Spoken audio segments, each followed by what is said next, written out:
नमस्कार। हिंदी की 12वीं कक्षा में आपका स्वागत है। अब तक हमने व्याकरण के कई वीडियो देखे हैं। आज हम पद परिचय के बारे में जानकारी प्राप्त करेंगे। पद परिचय क्या होता है, पद किसे कहते हैं और पद के परिचय से क्या तात्पर्य है।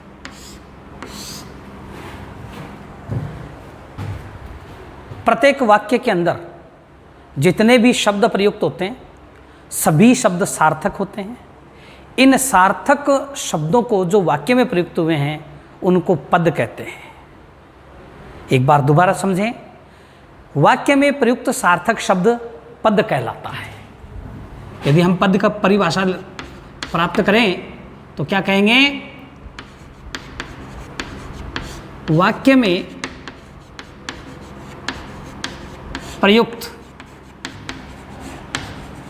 सार्थक शब्द पद कहलाता है।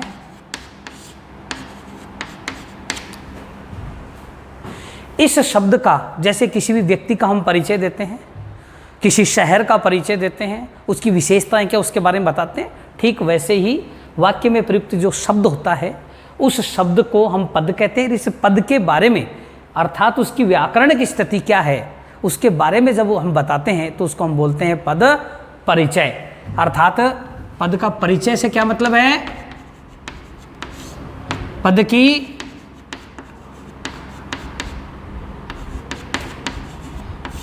व्याकरणिक स्थिति का ज्ञान करवाना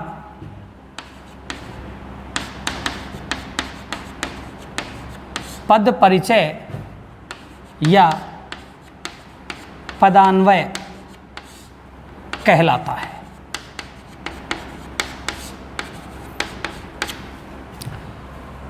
अब उस पद के बारे में कौन कौन सी बातें, वाक्य के अंदर कौन कौन से सार्थक शब्द प्रयुक्त होते हैं और कौन कौन से, तो उनके बारे में अब जानेंगे। तो क्या हो सकता है उसमें, वाक्य के अंदर संज्ञा शब्द हो सकता है, सर्वनाम शब्द हो सकता है, विशेषण शब्द होता है, क्रिया शब्द होता है,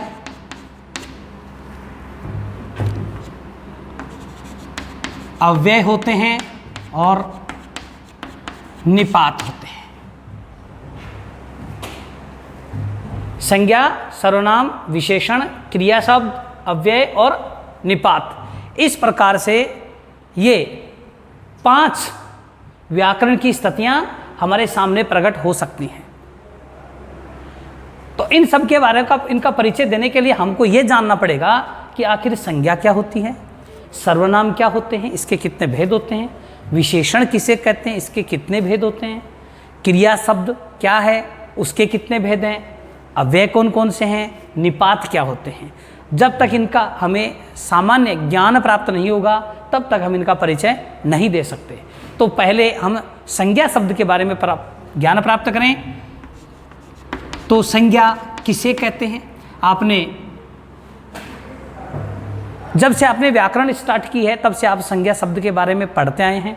उसकी परिभाषा आपने पढ़ी होगी कि संसार में, इस दुनिया भर में जितनी भी वस्तु हैं, जितने भी भाव हैं, जितने भी स्थान हैं, कोई भी वस्तु है, सब संज्ञा में ही आती है।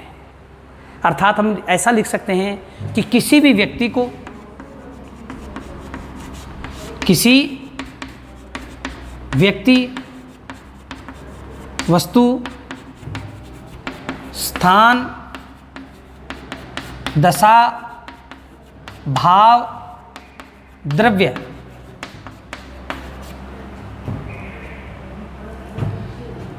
आदि के नाम को संज्ञा कहते हैं। अध्ययन के लिए संज्ञा का वर्गीकरण कर दिया गया, अर्थात इसके भेद बना दिए गए। तो संज्ञा के 3 भेद हैं, व्यक्तिवाचक संज्ञा,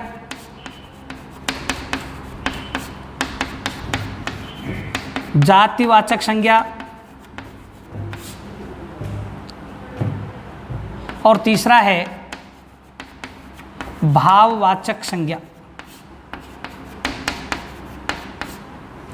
किसी विशेष वस्तु, किसी विशेष व्यक्ति, किसी विशेष स्थान का बोध जहाँ पर होता है वो व्यक्तिवाचक संज्ञा कहलाता है। किसी व्यक्ति का नाम जैसे राधेश्याम, मोहन, राम, ये सब व्यक्तिवाचक संज्ञा है।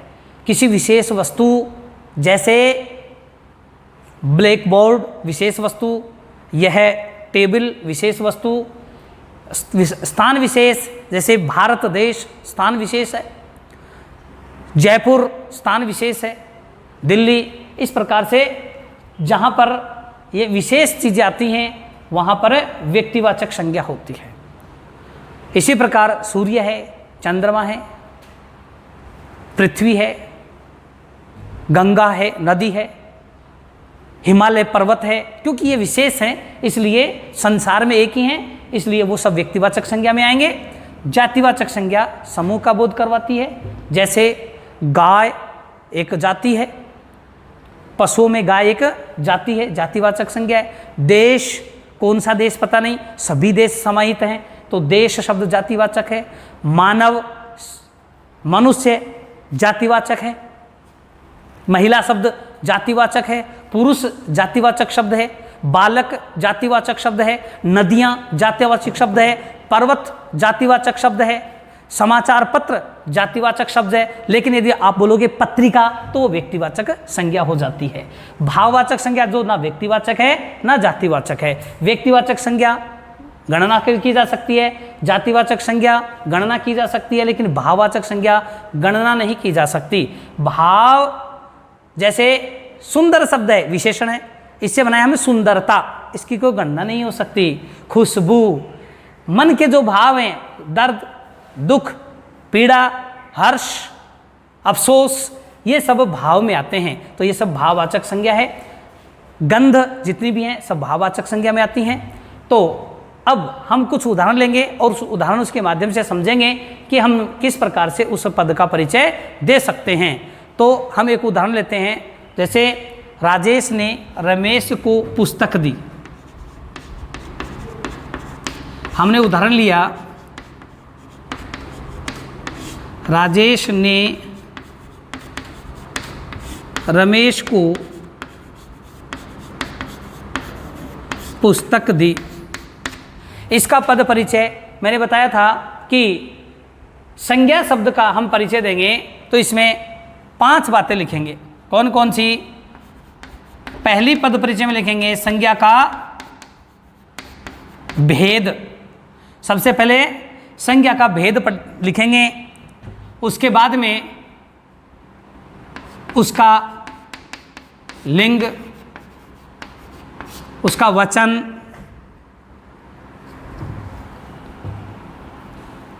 उसका कारक और उसका क्रिया से संबंध। 1 2 3 4 5, ये 5 बातें हैं जो हमें संज्ञा शब्द का पद परिचय देते वक्त लिखेंगे। संज्ञा का भेद सबसे पहले हमें क्या करना होगा, इनमें संज्ञा शब्द कौन कौन से हैं? राजेश है, रमेश है, पुस्तक है। ये 3 शब्द हैं जो संज्ञा शब्द है। इन संज्ञा शब्दों को हम फिर देखेंगे कि संज्ञा शब्द हमने छांट लिया, फिर देखेंगे इसमें भेद कौन सा है। तो राजेश एक निश्चित व्यक्ति है, इसलिए ये कौन से में आएगा? व्यक्तिवाचक संज्ञा में। तो सबसे पहला पॉइंट इसका लिखेंगे क्या? संज्ञा शब्द व्यक्तिवाचक संज्ञा। कौन सा पॉइंट बनेगा? व्यक्तिवाचक संज्ञा। दूसरा, इसमें हम देखेंगे राजेश एक वचन है कि बहुवचन, इसका लिंग क्या है? तो राजेश हमको पता है क्या है? पुल्लिंग। दूसरा पॉइंट, वचन एक वचन है कि बहुवचन? एक है तो एक वचन लिख दिया, एक वचन है। फिर मैंने बताया कारक कौन सा है? कर्ता कारक। कौन सा कारक है? कर्ता कारक। और 5वां पॉइंट है क्रिया से कर्ता का संबंध क्या है? तो कौन सी है क्रिया इसमें? डी। कौन सी क्रिया है? डी। जो कौन सी क्रिया है? द्विकर्मक। कौन सी क्रिया इसमें? डी। द्विकर्मक क्रिया का कर्ता। ये 5 बातें किसमें लिख दी हमने?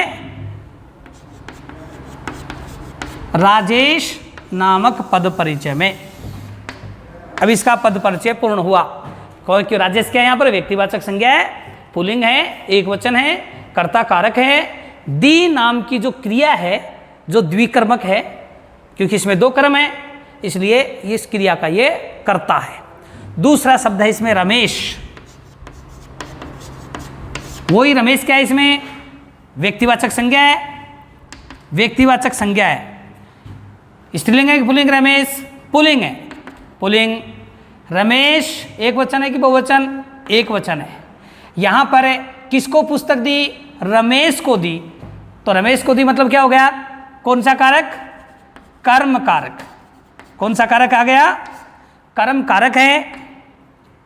और किसका कर्म है? दी। जो द्विकर्मक क्रिया है, द्विकर्मक जो क्रिया है उस क्रिया का कर्म है। क्रिया के साथ में क्या संबंध है इसका? वो हमने कर्म का बता दिया कि यह कर्म कारक था और दी जो क्रिया है उसका यह कर्म है। तीसरा शब्द है पुस्तक। कौन सा शब्द है? पुस्तक शब्द है। अब पुस्तक को देखना हमें को कि कौन सी पुस्तक। पुस्तक का कोई नाम नहीं है। पुस्तक हिंदी की हो सकती है, पुस्तक अंग्रेजी की हो सकती है, पुस्तक रामायण भी हो सकती है, पुस्तक धर्म ग्रंथ बाइबल कुरान हो सकती है, लेकिन यह पुस्तक का कोई नाम विशेष नहीं आया। इसलिए जब नाम विशेष नहीं आता है तो एक समूह का बोध करवाती है। तो कौन सी होती है? जातिवाचक। तो यहां पर कौन सी संज्ञा है? जातिवाचक संज्ञा। हाँ, पुस्तक स्त्रीलिंग है कि पुल्लिंग? क्योंकि रमेश को पुस्तक दी, दी से क्रिया से पता चल गया कि पुस्तक क्या है? यहां पर स्त्रीलिंग है। क्या है? स्त्रीलिंग है। एक ही पुस्तक दी है तो एक वचन हो गया। फिर क्या दी? पुस्तक दी तो कर्म कारक हो गया। और किसका कर्म है? दी नाम की द्विकर्मक क्रिया का कर्म है। इस प्रकार से हम इस वाक्य में प्रयुक्त जो संज्ञा शब्द हैं उनका इस तरह से 5 बिंदुओं में क्या दे सकते हैं? पद परिचय दे सकते हैं, जो हमने दिया है। अब दूसरा शब्द है हमारा सर्वनाम शब्द। सर्वनाम शब्द का पद परिचय। चलिए,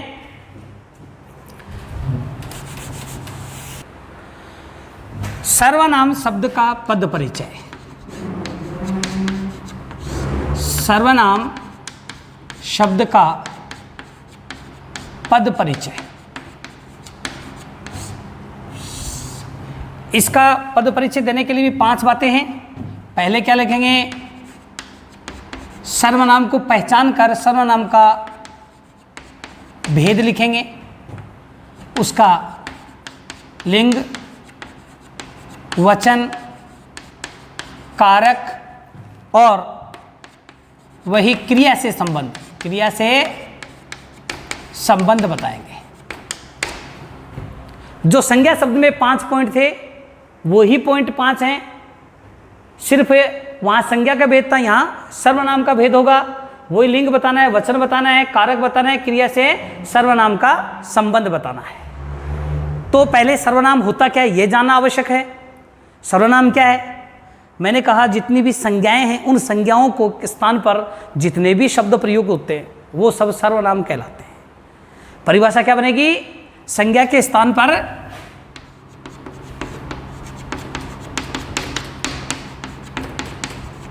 संज्ञा के स्थान पर प्रयुक्त होने वाले शब्द सर्वनाम कहलाते हैं। सर्वनाम के 6 भेद हैं। कितने भेद हैं? सर्वनाम के 6 भेद हैं। पहला है पुरुषवाचक सर्वनाम। पुरुषवाचक सर्वनाम के भी 3 भेद हैं।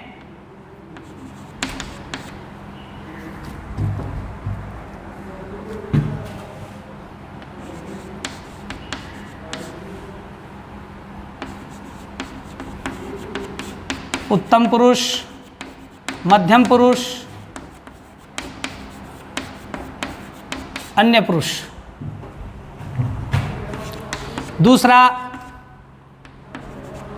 निजवाचक सर्वनाम। तीसरा निश्चयवाचक सर्वनाम। चौथा अनिश्चयवाचक सर्वनाम। पांचवा संबंधवाचक सर्वनाम। छठा प्रश्नवाचक सर्वनाम। तो सर्वनाम के प्रमुख 6 भेद होते हैं, जिनमें इनके अन्य कोई भेद नहीं होते। पुरुषवाचक के जरूर 3 भेद होते हैं। उसमें हमें जब पुरुषवाचक सर्वनाम आएगा तो हमें उसमें बताना पड़ेगा कि उत्तम पुरुष है कि मध्यम पुरुष है कि अन्य पुरुष है। यहाँ पर सर्वनाम का भेद बताएंगे, उस समय लिख देंगे सर्वनाम का भेद या और पुरुष, भेद और पुरुष, फिर लिंग, वचन, कारक और क्रिया सब बता देंगे। अब हम कुछ उदाहरण लेते हैं। चलिए परिचय देने के लिए क्या करें, एक उदाहरण लेते हैं। यह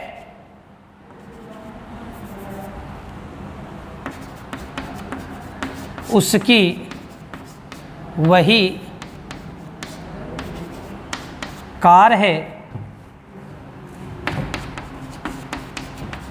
जिसे कोई चुराकर ले गया था। यह उसकी वही कार है जिसे कोई चुराकर ले गया। इसमें सर्वनाम शब्द कौन से हैं?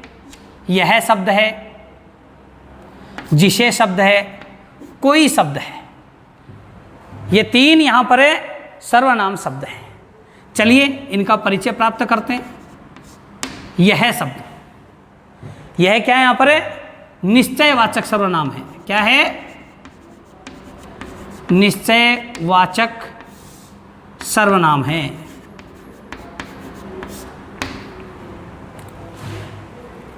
यह उसकी वही कार है। यह शब्द किसके लिए है? कार के लिए है। और कार क्या है? स्त्रीलिंग है। तो यहां पर इसका लिंग क्या होगा? स्त्रीलिंग।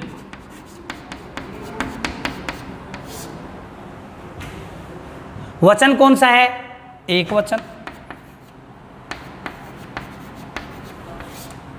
क्या है?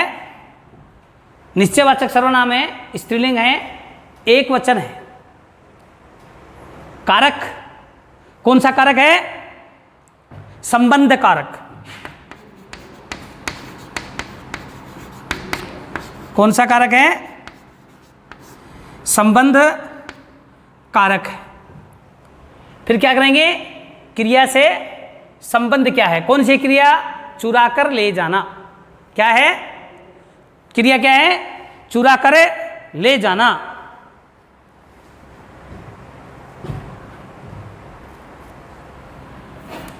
और कार संज्ञा है। क्या यहां पर? कार संज्ञा है। कार संज्ञा से संबंध है। यह किसके बारे में कहा गया है? किसके बारे में? कार के बारे में। यह शब्द किसके लिए आया है? कार शब्द के लिए आया था। इसलिए इस कार शब्द से यह का क्या है? संबंध है। इसलिए यह क्या है? संबंध कारक है। दूसरा जिसे। दूसरा सर्वनाम क्या है? जिसे है। यह भी क्या है? संबंध बता रहा है किसका, कार का, जिसे किसे कौन क्या चुरा कर ले गया, कोई क्या चुरा कर ले गया, कार को, किसको यानी जिसको, तो अर्थात कौन सा है, संबंधवाचक सर्वनाम है। कौन सा है, संबंधवाचक सर्वनाम है, वो स्त्रीलिंग है।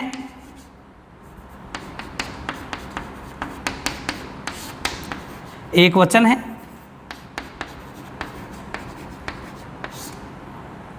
और किससे संबंध बता रहा है,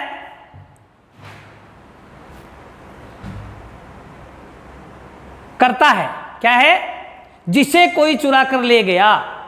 कौन सा कारक है, कर, जिसे कोई चुरा कर ले गया, यह करता है, जिसे कोई चुरा कर ले गया कर्म कारक है। कौन सा है, कर्म है, कारक है, और संबंध किससे है, चुरा कर ले गया, क्रिया से संबंध है। तीसरा है कोई, कौन ले गया कुछ पता नहीं, निश्चित नहीं है, इसलिए क्या होगा, अनिश्चयवाचक सर्वनाम। कौन सा होगा, अनिश्चयवाचक सर्वनाम। जब किसी का पता नहीं चलता, कौन, कोई, कुछ, ये इस प्रकार के शब्द हैं जो केस में आते हैं, अनिश्चयवाचक सर्वनाम में आते हैं। अब कोई है तो कोई कौन से पुरुष में आएगा, क्योंकि कोई शब्द पुरुषवाचक में है, तो उत्तम पुरुष में मैं और हम जैसे शब्दों से मिलता है, मध्यम तुम तुम्हारे शब्द इससे मिलता है, तो इस केस में आएगा अन्य पुरुष में। किस में आएगा, अन्य पुरुष है। कौन सा है ये, पुरुष के भेद हमने जाने थे, उत्तम पुरुष, मध्यम पुरुष, अन्य पुरुष। लेकिन उत्तम पुरुष में क्या होता है, मैं और मैं से बनने वाले शब्द हम और हम से बनने वाले शब्द होते हैं। मध्यम पुरुष में तुम और तुम से बनने वाले सभी शब्द आते हैं, तो उन दोनों में ये है नहीं कोई शब्द, इसलिए किस में आएगा, अन्य पुरुष में आएगा। पुल्लिंग है, क्या है, पुल्लिंग है, एक वचन है। क्या है, क्या है, पुल्लिंग और एक वचन है, और चुरा कर ले गया क्रिया का करता है। क्या है, करता है। जबकि जिसे क्या था, कर्म था। क्या था, चुरा कर ले गया क्रिया का कर्म था।